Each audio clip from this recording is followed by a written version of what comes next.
Strange fruit that grew.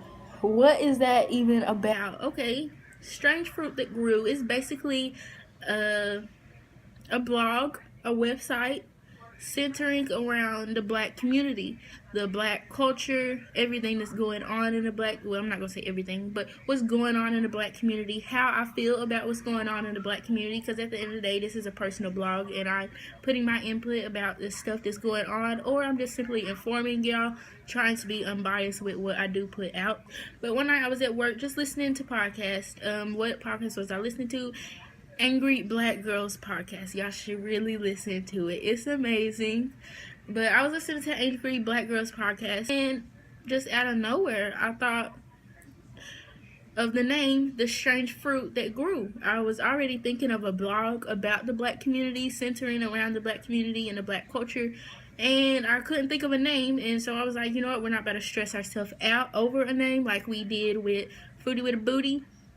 We'll just let it come to us. And one night I was at work just listening to the Angry Black Girl podcast, and it just came to my head, The Strange Fruit That Grew. Now, what is the strange fruit that grew about? I mean, what is the name meaning?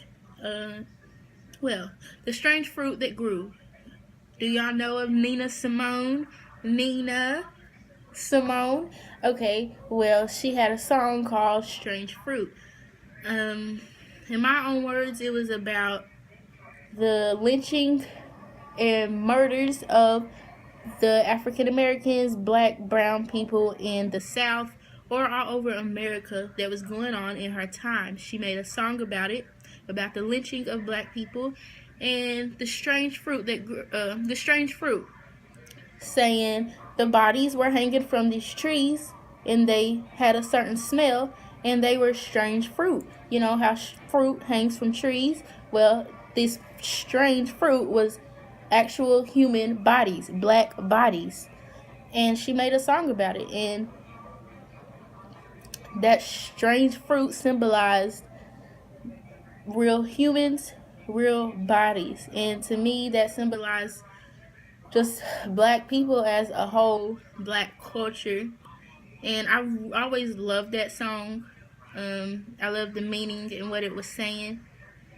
And so that song was just in my head, in the back of my head for a while. And then the part that grew, strange fruit that grew, the that grew part is basically, I have this written down in my notes. Hold on.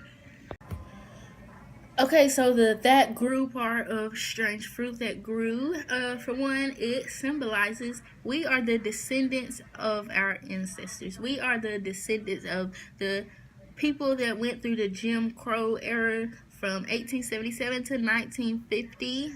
Yes, I'm reading from my notes. I have written this stuff down. This is not all freestyle, and that's okay.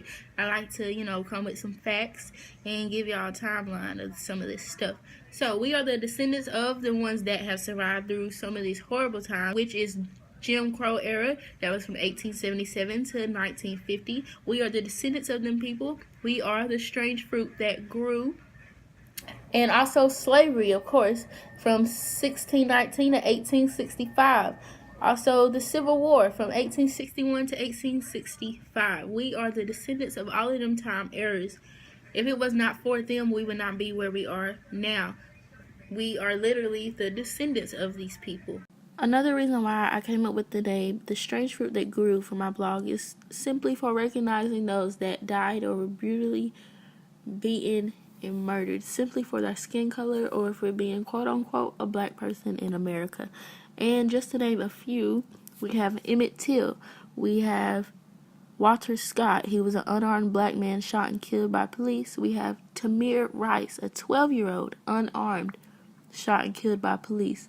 We have Freddie Gray, a 25-year-old black man murdered by police. He supposedly fell and broke his spinal cord. He asked for medical attention, but he never got it in a timely manner, and he eventually died in police custody. We have Philando Castile. He was a black man who clearly stated that he was armed and he had a license to carry a gun. And he was sitting down in the car in a non-threatening position, and he still was shot and killed. He was murdered by police. We also have Stephon Clark, a 22-year-old unarmed black man. Officers shot rounds at him. They stated that they believed he pointed a gun at him and he was threatening.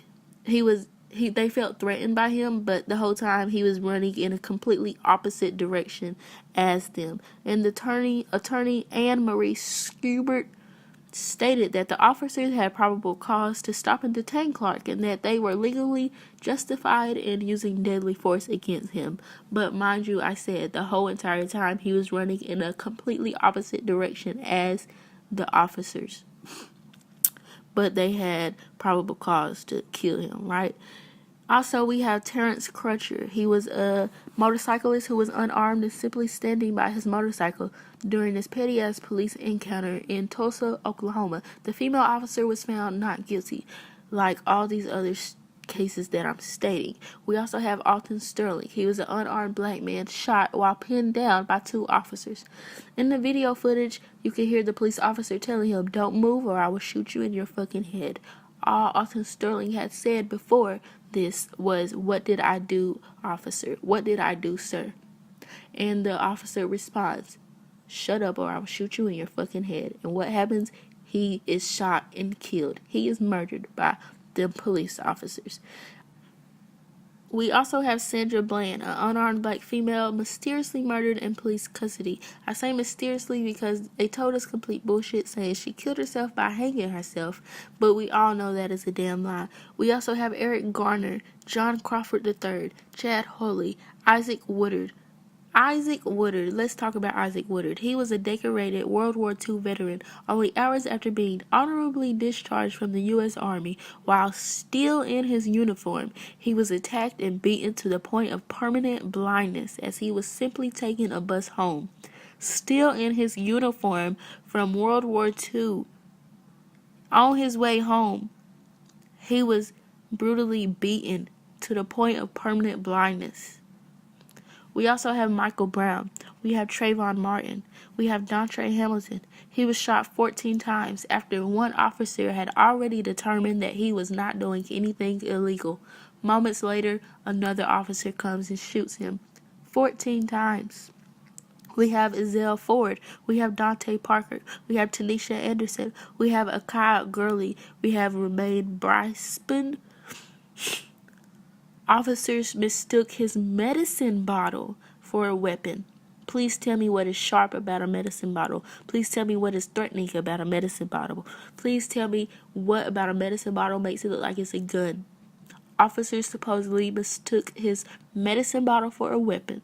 Romaine Bryspin. I think I'm saying his name right. Romaine Bryspin. We also have Jerame Reed, Tony Robinson, Philip White, and Eric Harris, and many, many, many more. And then also just other examples about We Don't Die, We Multiply. Nipsey Hussle. That's actually how I found out about, or how I discovered this phrase, "We don't die, we multiply." They may have murdered Nipsey Hussle, but you know what? How many hashtags have you seen on social media? Oh, the marathon continues. How many hashtags have you seen of that? How many of y'all have been inspired by his story? Even the end of his story. How many of y'all have been inspired? We don't die, we multiply. He may have been murdered, but how many people are inspired and are continuing the marathon? How many people have been inspired and are starting their own marathon? All because of Nipsey Hussle and his legacy. We don't die, we multiply. You may have killed one of us, 5 of us, 500 of us, 5,000 of us, but we don't die, we multiply. One of my favorite reasons why this name came to my mind, Strange Fruit That Grew, is because we don't die, we multiply, okay? Us, melanin, people of color, brown, black people, African Americans, Israelites, we are the strange fruit that grew. We don't die, we multiply.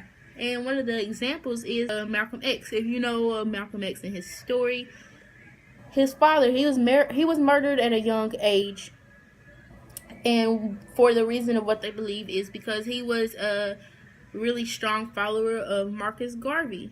He is also a prominent leader in the black community, or he was a prominent leader in the black community, and he's still a very vital person in the black community. His father was a very proud and strong follower of Marcus Garvey in the black community. And they murdered him. Nobody got convicted. There was not even a trial, but they murdered him. But you know what? Him and his legacy, Marcus Garvey's legacy, didn't die. It multiplied. Because you know what? Malcolm X, he saw what had happened when he was a young boy.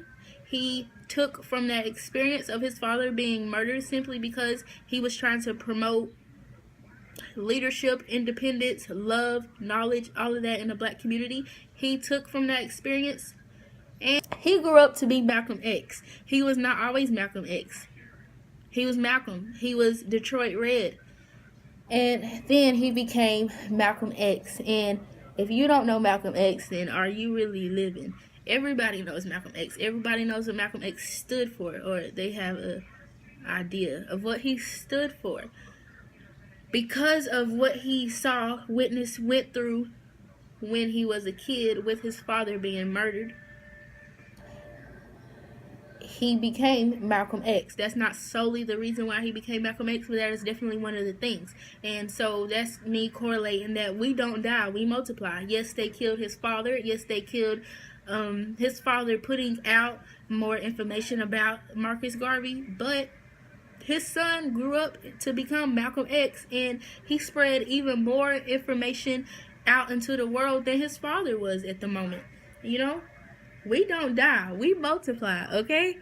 And another reason why I named it Strange Fruit That Grew, about we don't die, we multiply, is because Huey Newton, he was one of the founders of the Black Panther organization. And you know, they killed that a long time ago. They killed him a long time ago. And they killed that whole legacy a long time ago. No. The Black Panther movement is still going on today. Yes, they killed the leader. Yes, they quieted down the noise that they were causing. But little do you know, the Black Panther Party is still effective today. They are still doing things in the black community today. We don't die, we multiply. They may have killed Huey P. Newton and a lot of other leaders from the Black Panthers community, but they are still running today. We don't die, we multiply, okay? We are the strange fruit that grew. Yes, our ancestors, our great uncles, great aunties, grandfathers, great grandfathers, great grandmothers, yes, they may have been lynched and became a strange fruit on that tree, but here we still are today, still fighting, still acknowledging, still spreading knowledge and love. We are the strange fruit that grew. We grew. That strange fruit did not stay on that tree. That strange fruit grew, and here we are today. Another reason why I love the name, The Strange Fruit That Grew. Another reason why that popped up in my head one night while I was listening to a podcast at work. Like I said, our ancestors are the strange fruit, but we are the part that grew from that strange fruit. Yes, our ancestors went through that shit, but we are the product. We are the product. We are the product of that strange fruit that had that smell and was hanging from that tree. We are the product of that. Here we are. We are the end of the equation. And you know, you should ask yourself, well, what am I going to do as the product? What am I going to do as the end of this equation? What am I going to do with who I am and how I got here? You know,